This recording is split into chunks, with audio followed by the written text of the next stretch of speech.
Paris Olympics 2024 5 अगस्त हो गई है। मेडल टैली में इजाफा होगा इसकी उम्मीद की गई थी क्योंकि बैडमिंटन में लक्ष्य सेन एक्शन में थे। ब्रॉन्ज मेडल मैच था ली जी जिया के साथ। मलेशियन बैडमिंटन प्लेयर हैं। हेड टू हेड रिकॉर्ड लक्ष्य सेन के फेवर में था। इंडियन फैंस को बहुत ज़्यादा उम्मीद थी कि लक्ष्य मेडल के साथ लौटेंगे क्योंकि पहले उम्मीद भी नहीं थी कि लक्ष्य पेरिस ओलंपिक्स के लिए क्वालिफाई कर पाएंगे या नहीं कर पाएंगे। कोटा मिलेगा नहीं मिलेगा। साल की जब शुरुआत हुई तो टॉप 16 प्लेयर्स में नहीं आते थे लक्ष्य, लेकिन फिर वापसी की। कुछ टूर्नामेंट्स में जल्दी आउट हुए लेकिन कुछ में सेमीफाइनल तक की जगह बनाई, क्वालिफाई किया और यहाँ तक किसी को नहीं उम्मीद थी कि लक्ष्य सेमीफाइनल तक भी पहुँचेंगे या नहीं पहुँचेंगे। इसकी बहुत बात होती थी मेरी और सूरज की कि लक्ष्य का सीज़न जो है लास्ट सीज़न से इतना अच्छा नहीं खेले हैं, लेकिन उसके बावजूद मैंने कहा था आपको कि बड़े मैच के प्लेयर हैं, हमेशा परफॉर्म करते हैं। आज मैच छोटा था, मतलब आज स्टार्ट तो बहुत शानदार किया था। पहला सेट 21-16 21-13 से अपने नाम किया था और सेकंड सेट की शुरुआत भी बहुत शानदार थी। ऐसा नहीं था कि कहीं से पीछे है, लेकिन फिर वही जो 5 पॉइंट्स की जो लीड थी ना, उसमें लीजी जिया ने वापसी करी। और मैं आपसे यही कह रही थी सूरज कि जो पहले सेट में लीजी जिया थे ना, वो असली नहीं थे। वो वैसा गेम खेलते ही नहीं है। वो इतने अटैकिंग रहते हैं ना, जो आपको बाकी के दूसरे और तीसरे सेट में दिखा। हाँ, लेकिन लक्ष्य पर क्या कहा जाए, लगातार 2 दिन 2 मैच और दोनों मैच में लीड ली, अच्छा खेला, सब कुछ सही हुआ, लेकिन फिनिश नहीं कर पाए, फिनिशिंग टच नहीं दे पाए दोनों बार। तो कहीं ना कहीं ये कंसर्न का विषय है। हम लोग भले बात करते हैं कि ठीक है यंग प्लेयर हैं, सीख रहे हैं, खेल रहे हैं, लेकिन ये कंसर्न की बात है क्योंकि जब चाइनीज़ ताइपे मलेशिया के यंग प्लेयर्स होते हैं तो हमारे जब सीनियर्स हारते तो हम कहते हैं अरे यार यंग था वो, बढ़िया फ्लेक्सिबिलिटी थी उसकी, बढ़िया एनर्जी लेवल रहा होगा। और जब हमारा यंग हारता तो हम कहते हैं यार सामने वाला बड़ा एक्सपीरियंस्ड हो गया। तो इस चीज़ से हमको बाहर निकलना होगा। पहला सेट बहुत बढ़िया खेले लक्ष्य सेन, लेकिन फिर दिक्कत वही है कि जब ज़रूरत थी, जब इंटेंसिटी बढ़ाने की ज़रूरत थी तो लगातार ड्रॉप होती गई। आप मतलब ये चीज़ है कि जो हम बाकी प्लेयर्स के लिए कहते हैं, क्योंकि आन से योंग है, कोरिया की प्लेयर हैं, क्या क्या नहीं जीता उन्होंने अपने करियर में अभी तक। ओलंपिक चैंपियन बन गए, ये विमेंस प्लेयर हैं। बैडमिंटन की है, अभी ओलंपिक गोल्ड मेडल जीत लिया, उससे पहले वर्ल्ड चैंपियनशिप, एशिया, सब कुछ उन्होंने जीत रखा है। सब कुछ उनके करियर में आपको दिखेगा। लेकिन हमारे यहाँ थोड़ी सी चीज़ें हाँ उस तरीके से चेंज हो जाती है, लेकिन फिर भी क्योंकि आप जिस प्लेयर से एक्सपेक्ट नहीं करते हो वो आपके लिए एक्सेप्शनल बन जाता है ना। यार मतलब मुझे नहीं पता कौन लोग नहीं एक्सपेक्ट कर रहे थे। अगर आप अपने बैडमिंटन के नंबर 1 प्लेयर से नहीं एक्सपेक्ट कर रहे हो तो आपको ज़रूरत है स्पोर्ट्स को फॉलो करने की, आप फॉलो करो। और मुझे लग रहा है पहले दिन से आपने एक्सपेक्ट किया था, आपने कॉपी भी करी, आपने वीडियो भी किया। तो जो लोग बैडमिंटन फॉलो करते हैं वो एक्सपेक्ट कर रहे थे। 4 साल में एक बार जो जागने वाले लोग हैं उनका मुझे नहीं पता। फिर उनको तो मुझे लगता है बहुत सारी चीज़ें देखने की ज़रूरत है। अब इंडिया ओपन होता है, दिल्ली में ही होता है, उसको देखें, और तमाम सारे इवेंट्स होते हैं, देखें, और नॉलेज बढ़ाने की ज़रूरत है इस विषय में, और पढ़ने की ज़रूरत है। क्योंकि लक्ष्य सेन से जिसको उम्मीद नहीं थी भाई, मतलब क्या ही उस पर मैं क्या कमेंट करूँ। अगर आपको लक्ष्य सेन से उम्मीद नहीं है तो किससे है? मतलब करंटली देखा जाए तो प्रणय नंबर 1 थे, लेकिन फिर वही बात है ना कि प्रणय का एक अगर बड़ा मैच होता है तो नेक्स्ट मैच में उनकी एनर्जी जो है वो काफ़ी डाउन लगती है। इंडिया ओपन आप गए थे मेरे साथ, हमने कवर किया था, तो हम यही चीज़ देख रहे थे। जब एक दूसरा मैच हुआ, क्योंकि एक तो डे टू डे मैचेस होते हैं, तो इसके लिए तो इसका तो कोई आपके पास जवाब है ही नहीं कि या इससे आप बच ही नहीं सकते। ये है ही, ये गेम ही इसी तरीके से खेला जाता है।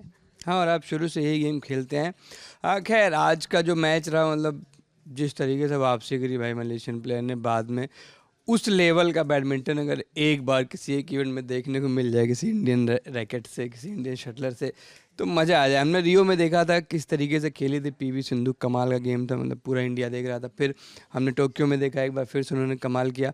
तो इस तरीके के बड़े गेम्स में जब परफॉर्म करेंगे आप तो उसका लेवल अलग होता है। लेकिन आज मतलब कल विक्टर एक्सेल्सन के सामने ठीक है, कोई बात नहीं, माफ़ कर दिया गया कि हाँ एक्सेल्सन है, डेनिश है, वाइकिंग है, जो आज का प्लेयर यार कम ऑन। अगर आपने अभी बात कही ना लीजी जिया को, अगर आप देखोगे ना तो बहुत कमाल के प्लेयर है और हेड टू हेड मुकाबले इतने जबरदस्त। हेड टू हेड में लक्ष्य सेन आगे थे ना, लेकिन तो ये एडवांटेज लेके जब आप जा रहे हैं, आपने पहले सेट इतनी इजीली क्लेम कर लिया। मैं सिर्फ ऑल इंग्लैंड ओपन 2024 अभी वाला याद दिलाना चाहूंगी, क्योंकि क्वार्टर फाइनल इन्हीं के साथ हुआ था और वो इतना नेक टू नेक मुकाबला था ना। मतलब अगर आप नेल बाइटिंग, एकदम nail biting, neck to neck मुकाबले जो जीतता है वही तो चैंपियन बनता है। विक्टर एक्सेल्सन को हम लोग क्यों याद करते हैं? 7-0 की लीड लेने के बाद लक्ष्य सेन क्यों सरेंडर कर गए दूसरे सेट में? पहले गेम में भी हुआ, तो बड़े मैच का जो प्लेयर होता है बड़े मैच में ही परफॉर्म करता है, लेकिन फिर at the end of the day लक्ष्य सेन हमारे अपने, हमारे घर के बच्चे हैं, तो ठीक है, अच्छा खेले। और ये कम नहीं है कि आप सेमीफाइनल तक गए, पहले आप भारतीय पुरुष बने कि जो सेमीफाइनल खेला ओलंपिक्स का। धीरे धीरे स्टेप बाय स्टेप बेटर करेंगे, अगले ओलंपिक्स में एक्सेल्सन भी बोली गए कि भाई अगली बार तो गोल्ड तो ले जा रहा है, और तब तक एक्सेल्सन 34 साल के हो चुके होंगे, तो उम्मीद है कि वो नहीं टकराएंगे रास्ते में। और लक्ष्य सेन, आप एक्सेल्सन को अगर लक्ष्य सेन हरा देते यार, आखिरी प्लेयर बचा हुआ था कायदे की सीट वाला, वो फिर तो गोल्ड मेडल ही था, ऐसा हम लोग सोच रहे थे। लेकिन अब हमने देखा कि एक्सेल्सन से हारने के बाद नीची रैंक के प्लेयर से भी ये बहुत बुरा लगेगा, क्योंकि अगर इसकी रिडेम्पशन का चांस आपको 4 साल बाद मिलेगा। हमने फाइनल देखा टेनिस का, आप देखो कितना वेट किया जोकर ने, कितना वेट किया, तब कहीं जाके ओलंपिक गोल्ड आया, जबकि जोकर के बारे में कुछ कहने की ज़रूरत ही नहीं है। भगवान इब्राहिमोविच भी फैन है जोकर के, तो जोकर जैसा प्लेयर अगर इतना टाइम ले सकता है तो लक्ष्य सेन को भी टाइम लगेगा। तो ये काफ़ी क्लोज थे यार, ये नहीं हारना था, ये नहीं हारना था, नहीं हारना था। ये।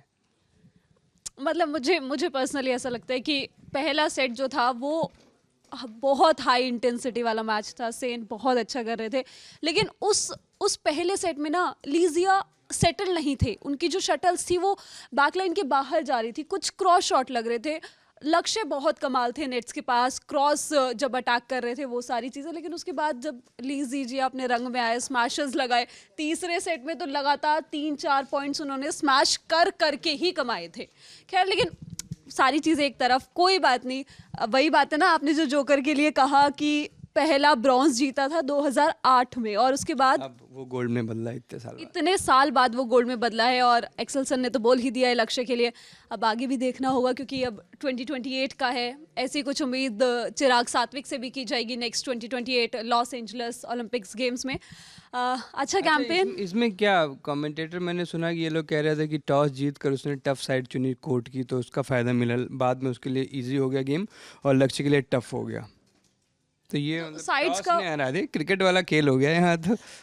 टॉस पे ही मैच हार गए भाई, उसने टफ साइड ले ली, पहला सेट आप जीत गए, बाकी के 2 गेम्स में गड़बड़ हो गई। हमने देखा जब कोर्ट के दूसरे साइड में लक्ष्य गए तो गेम उनका ज़्यादा गिरा है, उनके जो शॉट्स आ रहे थे वो बाहर जा रहे थे, अक्सर बाहर जा रहे हैं, इधर उधर जा रहे हैं, तो टॉस ने हरा दिया भाई। मतलब ये नई चीज़ खोज के आई है, लेकिन टॉस ने हरा दिया। बैडमिंटन में भी टॉस इतना इंपॉर्टेंट होने लगे, बताओ। साइड्स तो मैटर करती ही है ना। हाँ, हवा की कंडीशन कैसी है, तमाम सारी चीज़ें होती है भाई। बड़ा फाइन मार्जिन्स का गेम है, भले इंडोर गेम है लेकिन बड़ा फाइन मार्जिन्स का गेम है। और जिस तरीके से कोर्ट बदला उसके बाद छोड़ो। लेकिन कोई बात नहीं, अभी और मेडल्स है, रेसलिंग में उम्मीद की जाएगी, वेट लिफ्टिंग में उम्मीद की जाएगी, और उसके बाद नीरज चोपड़ा भी एक्शन में होंगे, कल एक्शन में आ जाएंगे, तो कल उनको कवर कीजिएगा, हम भी कवर करेंगे, आपके पास तक न्यूज़ लेके आते रहेंगे। और बैडमिंटन पेरिस ओलंपिक्स ख़त्म हो चुका है, बाकी गेम्स पे फोकस करते हैं, और आप ललन टॉप को फोकस में रखिएगा पेरिस ओलंपिक्स की पूरी कवरेज के लिए। Thank you.